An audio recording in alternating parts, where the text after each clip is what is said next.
हम आतिशे सोजा में भी हक बात कहेंगे, हम आतिशे सोजा में भी हक बात कहेंगे, कुंदन की तरह दहर में ताबिंदा रहेंगे। तारीख बताती है कि हर दौरे सितम में हम जिंदा थे, हम जिंदा हैं, हम जिंदा रहेंगे। अस्सलामु अलैकुम वरहमतुल्लाहि वबरकातुहू। तक़ब्बलल्लाहु मिन्ना व मिनकुम सालिहुल अमाल। हम तमाम मुसलमानों को, देशवासियों को रमज़ानुल मुबारक की पुरखुलूस मुबारकबाद पेश करते हैं अपने चैनल की जानिब से। जी हाँ दोस्तों, आप जानते हैं कि हम लोग इस चैनल पर ख़ासकर जनाब इमरान प्रतापगढ़ी से मुतालिक वीडियोज़ ही अपलोड करता हूँ। इसी सिलसिले के एक कड़ी आज एक शानदार वीडियो है जो जनाब इमरान प्रतापगढ़ी ने यूपी चुनाव के बाद मुंबई का सफ़र किए थे और उस सफ़र में अपनी रोज़ा बयान की, स्पीच दिए, अशार पढ़े, नज़म सुनाए और सामईन को, नाज़रीन को, मजमे को अपने दिल की कैफियत बताई और सामईन का दिल जीतते हुए नज़र आए। और जनाब इमरान प्रतापगढ़ी की आवाज़ से तो वाकिफ़ हैं आप, अंदाज से भी वाकिफ़ है कि किस तरह नज़म पढ़ते हैं, उनकी आवाज़ को भी जानते हैं, क्या बुलबुल सी आवाज़ है। जनाब इमरान प्रतापगढ़ी की ज़ात कोई तारुफ की मुहताज नहीं है। खैर, आज जनाब इमरान प्रतापगढ़ी के खूबसूरत वीडियो के साथ रिएक्शन करेंगे। उससे पहले आपसे एक वादा लेते हैं कि आप इस वीडियो को मुकम्मल ज़रूर देखिएगा ना, इंशाल्लाह बहुत फ़ायदा होगा। ज़रूर देखिए और हर दिन की तरह मेरी आदत बन चुकी है कि इस चैनल को सब्सक्राइब कीजिए, लाइक कीजिए, दोस्तों का शेयर कीजिए। हाँ, एक बात और है कि डिस्क्रिप्शन में एक और चैनल, मेरा दूसरा चैनल इस्लामिक उमूर से मुताल्लिक़ है जिसका नाम इस्लामिक रिवार्ड वीडियो है, उसको भी जाकर फॉलो कीजिए, सब्सक्राइब कीजिए। तो चलिए दोस्तों, आपके पसंद के मुताबिक आपके पसंदीदा शायर और महबूब लीडर जनाब इमरान प्रतापगढ़ी के वीडियो के साथ रिएक्शन को शुरू करते हैं। मंच पे जो बाकी साथी भी मौजूद हैं, मैं उनका भी शुक्रिया अदा करूंगा। इकबाल मेमन साहब, उमेर लकड़ावाला साहब, बाकी जो साथी हैं जिनका नाम छूट जाए वो मुझे माफ करेंगे। लेकिन आपसे थोड़ी देर गुफ्तगू करना चाहता हूं क्योंकि आज आपसे एक सियासी इंसान बन के मुलाकात करने आया हूं। इससे पहले जब भी आता था तो बतौर शायर आता था, आप शायरी सुनते थे और उसके बाद मैं भी आपकी तालियां समेट के वापस चला जाता था। लेकिन आज चूंकि जिम्मेदारी लेकर के आया हूं तो मेरा फर्ज बनता है कि आपसे थोड़ी देर गुफ्तगू करूं। हम आतिशे सोजा में भी हक बात कहेंगे, हम आतिशे सोजा में भी हक बात कहेंगे, कुंदन की तरह दहर में ताबिंदा रहेंगे। तारीख बताती है कि हर दौरे सितम में हम जिंदा थे, हम जिंदा हैं, हम जिंदा रहेंगे। मुंबई वालों, यकीनन 5 राज्यों के चुनाव हुए हैं, उनके नतीजे आए हैं और नतीजों ने कहीं ना कहीं आप सबको मायूस किया है। मैं कल राहुल गांधी जी के पास बैठा था और मैंने उनसे बताया कि मैं मुंबई जा रहा हूं, कार्यक्रम है। तो उन्होंने कहा कि इतनी जल्दी, अभी तो चुनाव खत्म हुए थे, तुमने कार्यक्रम क्यों लगा लिया? तो मैंने उनसे कहा कि भैया, ये वक्त जो है वो घर में बैठने का नहीं है, ये वक्त जो है वो सड़क पर उतर करके अपने कार्यकर्ताओं को एहसास दिलाने का है कि हार और जीत तो चलती रहेगी, लेकिन सबसे असल लड़ाई वो है जो सड़क पर खड़ी होकर के लड़ी जाती है। इन फासिस्ट ताकतों को यह एहसास दिलाना है कि मैं डरा नहीं, मैं झुका नहीं, कहीं छुप छुपा के खड़ा नहीं, जो डटे हुए हैं महाज पर मुझे उन सफों में तलाश कर। मैं लगातार खड़ा हूं, मैं लगातार लोगों के बीच में जा रहा हूं। चुनाव के नतीजे आए लेकिन हमने अपनी मेहनत में कोई कोर कसर नहीं छोड़ी। वर्षा जी यहां गवाह हैं, ये उत्तर प्रदेश में इन्होंने भी बहुत मेहनत की और इस मेहनत का मैं गवाह हूं और मेरी मेहनत की ये गवाह हैं कि उत्तर प्रदेश में मुझे पता था कि नतीजे लगभग वही होने जा रहे हैं क्योंकि उस तरह की तरंगें आ रही थी। लेकिन आप यकीन करें कि अकेले उत्तर प्रदेश में मैंने सबसे ज्यादा रैलियां की, 67 सभाएं मैंने अकेले की हैं। 38 दिन मैं घर से बाहर रहा। मुझे लगा कि नहीं, चाहे जितने वोट आए, हमारे प्रत्याशी कितनी भी कमजोरी या मजबूती से लड़ रहे हो, मेरा फर्ज बनता है कि मैं उनके साथ खड़ा नजर आऊं। मैं सिर्फ उत्तर प्रदेश में नहीं था, मुझे नसीम भाई, असलम शेख साहब दोनों लोग मिले, मुझे गोवा में भी मिले, मुझे पंजाब में भी साथी लोग मिले, मुझे मणिपुर में भी नजर आए, मुझे उत्तराखंड में भी नजर आए। मैंने देश में 80 से ज्यादा सभाएं की। मैं लगातार लोगों के बीच में खड़ा रहा और क्यों खड़ा रहा उसकी वजह बताता हूं और उस वजह के 2 लोग गवाह हैं, आरिफ नसीम खान साहब और असलम शेख साहब। अभी पिछले दिनों ख्वाजा गरीब नवाज के दरबार में चादर जानी थी। राहुल गांधी जी उस चादर को रवाना करते हैं। आप दोनों लोग गवाह हैं मेरी इस बात के जब वो चादर रवाना कर रहे थे तो चादर रवाना करने के बाद वो सबसे नेताओं से बैठ के बात करने लगे। क्योंकि माइनॉरिटी डिपार्टमेंट के अध्यक्ष की हैसियत से वो मेरा काम था, वो मेरा फर्ज था। चादर के बाद हम सारे लोग बैठ के बात करने लगे तो हमारे मध्य प्रदेश के एक विधायक साथी हैं आरिफ मसूद साहब, उन्होंने जिक्र किया इस बात का कि किस तरह से आज ये फासिस्ट ताकतें हमें कुचलना चाहती हैं, हमें दबाना चाहती हैं। ऐसे में हम क्या करें? तो राहुल गांधी जी ने एक बात बताई, उन्होंने एक वाकया बताया और वो वाकया मैं आपसे भी शेयर करना चाहता हूं। राहुल जी ने कहा कि आरिफ साहब, उनका नाम आरिफ मसूद है, आरिफ नसीम भाई भी बैठे हुए थे, उन्होंने कहा कि बताइए इस्लाम क्या है। राहुल जी का सवाल था इस्लाम क्या है। आरिफ मसूद साहब ने जो जवाब दिया वो जवाब उनका अपनी जगह सही था, लेकिन राहुल जी उससे संतुष्ट नहीं हुए। उन्होंने कहा नहीं, मैं आपको बताता हूं। सब चौंक गए। हम 35 लोग थे पूरे देश के, अलग अलग राज्यों के तमाम अकलियतों के बड़े नेता उस प्रोग्राम में मौजूद थे। जी, क्या जवाब है राहुल गांधी? सब हैरत से राहुल जी की तरफ देखने लगे कि अब राहुल गांधी जी क्या बताएंगे। तो राहुल गांधी जी ने कहा कि मेरा एक कुली दोस्त है, वो दिल्ली रेलवे स्टेशन पर कुली का काम करता है, हाशिम नाम है उसका। उसने मुझे जो बात बताई है वो मैं आपको बताना चाहता हूं। हम सारे लोग चौंक गए कि राहुल गांधी ये कह रहे हैं कि कुली हमारा दोस्त है और उसने मुझे जो बात बताई है इस्लाम के बारे में, ईमान के बारे में, वो मैं बताता हूं। फिर राहुल जी ने हमें एक हदीस सुनाई कि ईमान का आला दर्जा वो है कि अगर आप जुल्म देखें तो अगर आपके अंदर ताकत है तो आगे बढ़ें और ताकत से उसे रोक दें। दूसरा दर्जा यह है कि अगर आप में ताकत नहीं है उतनी कि आप आगे बढ़ के ताकत से रोक सकते हैं तो जबान का इस्तेमाल करें और जबान से जुल्म के खिलाफ आवाज उठाएं। अगर वो भी नहीं कर सकते तो सबसे कमतर दर्जा यह है कि उसे दिल में बुरा माने और वहां से हट जाएं। यह हमें किसने सुनाया? राहुल गांधी जी ने। असलम भाई और आरिफ नसीम खान साहब इस बात के गवाह हैं। आप जानते हैं, आप सारे लोगों ने मुशायरों का मेरा सफर देखा है। आपने देखा है इसी मुंबई के मुशायरों में किस तरह से आपने दुआओं से मेरा दामन भरा है और मैं आराम से आता था, स्टारों की तरह मुशायरे में पढ़ता था और उसके बाद ठीक ठाक पैसे भी मिलते थे और वापस चला जाता था। लेकिन पिछले 6-7 महीने से मैंने सब कुछ एक किनारे रखा और शहर दर शहर, सड़क दर सड़क, गांव दर गांव जाकर के गलियों की खाक क्यों छान रहा हूं?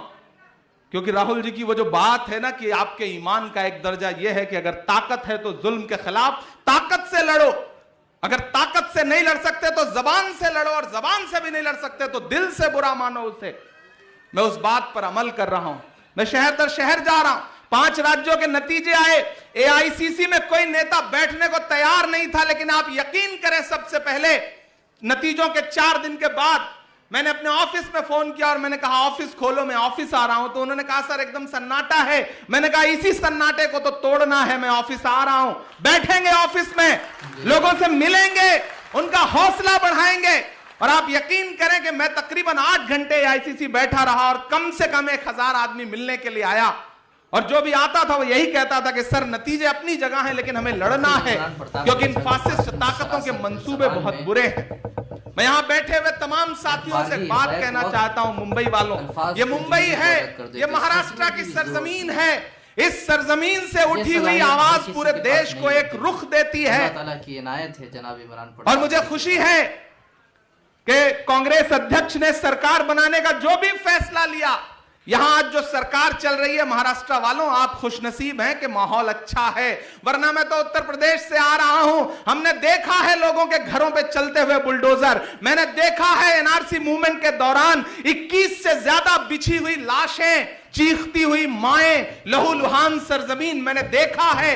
मैं लगातार लड़ रहा हूं। जब मैं मुरादाबाद में प्रोटेस्ट में शामिल होने गया तो योगी आदित्यनाथ की सरकार ने मुझे 1 करोड़ 4 लाख रुपए का नोटिस दिया। और सिर्फ मुरादाबाद उत्तर प्रदेश नहीं, जब मैं हैदराबाद गया, जो आपके बीच में आकर के अकलियतों की बड़ी बड़ी बातें करने वाले नेता हैं, जब मैं हैदराबाद गया और हैदराबाद मैंने एक सभा में खड़े होकर सिर्फ यह कहा कि मुझे हैरत है कि हैदराबाद में कोई शाहीन बाग क्यों नहीं है, तो मेरे खिलाफ 7 धाराओं में FIR दर्ज हुआ क्योंकि मैंने यह कह दिया कि वहां पे कोई शाहीन बाग क्यों नहीं है।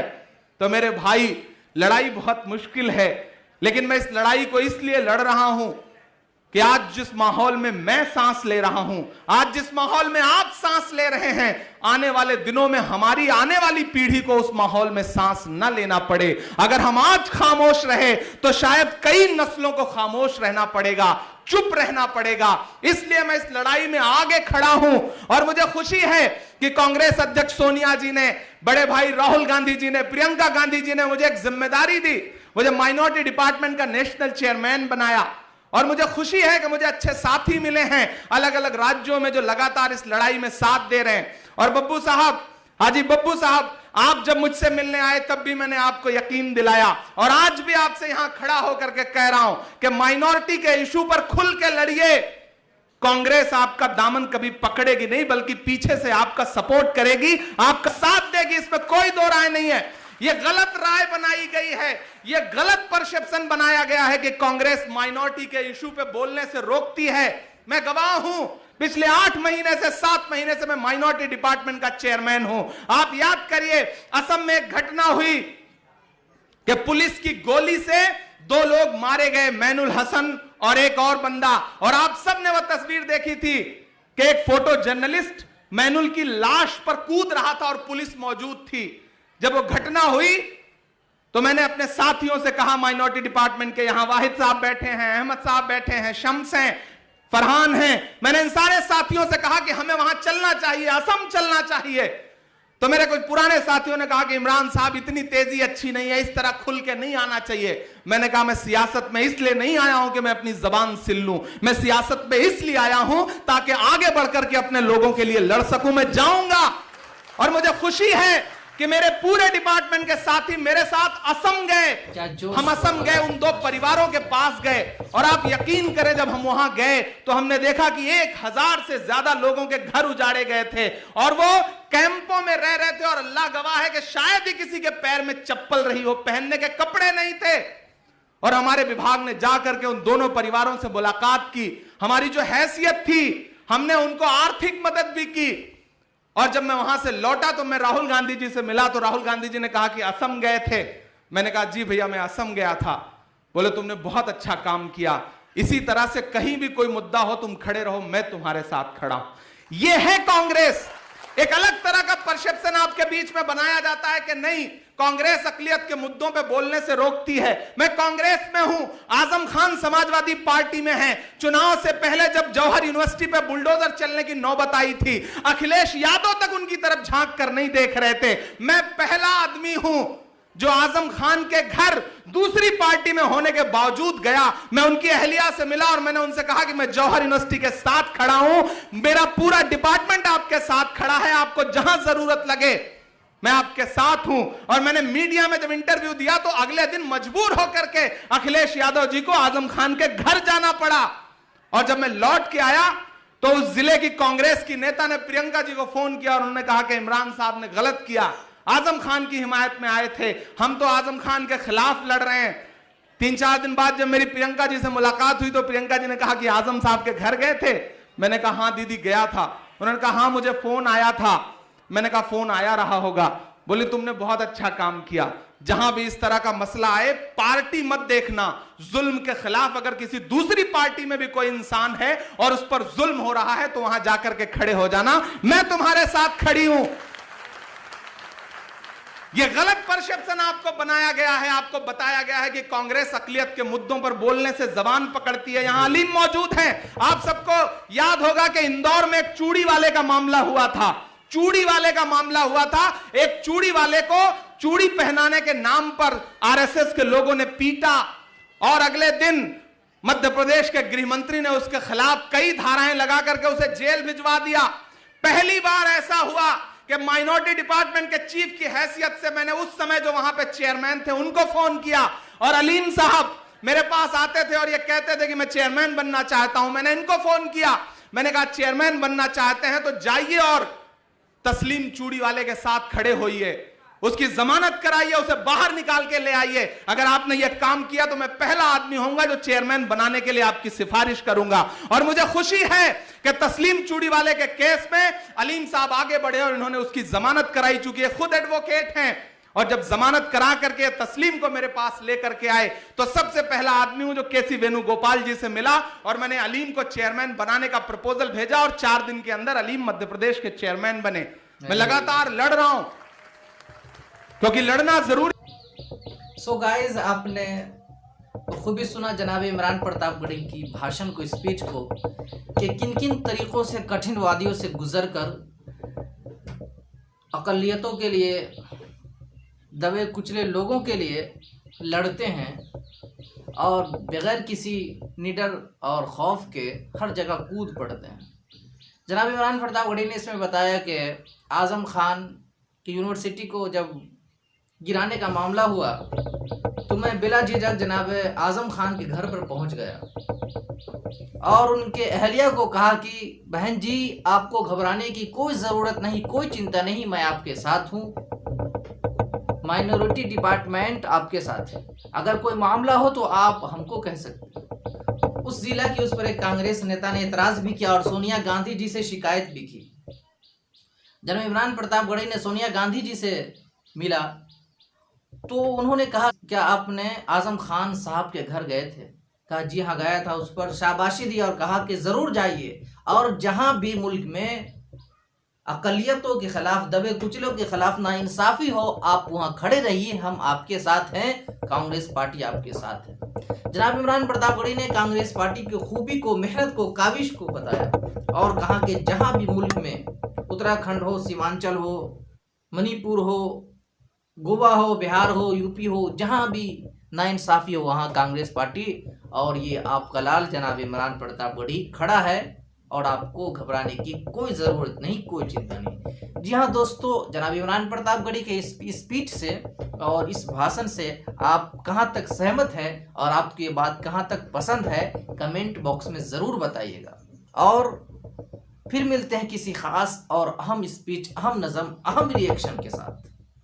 आप इस चैनल पर जुड़े रहे और हमारा साथ देते रहे। इंशाअल्लाह आपके पसंद के मुताबिक हमेशा जनाब इमरान प्रतापगढ़ी की वीडियो और खूबसूरत वीडियो के साथ रिएक्शन और दिलचस्प वीडियो आपको देखने को मिलती रहेगी। जी हाँ दोस्तों, फिर एक बार कहता हूँ सब्सक्राइब कर लीजिए।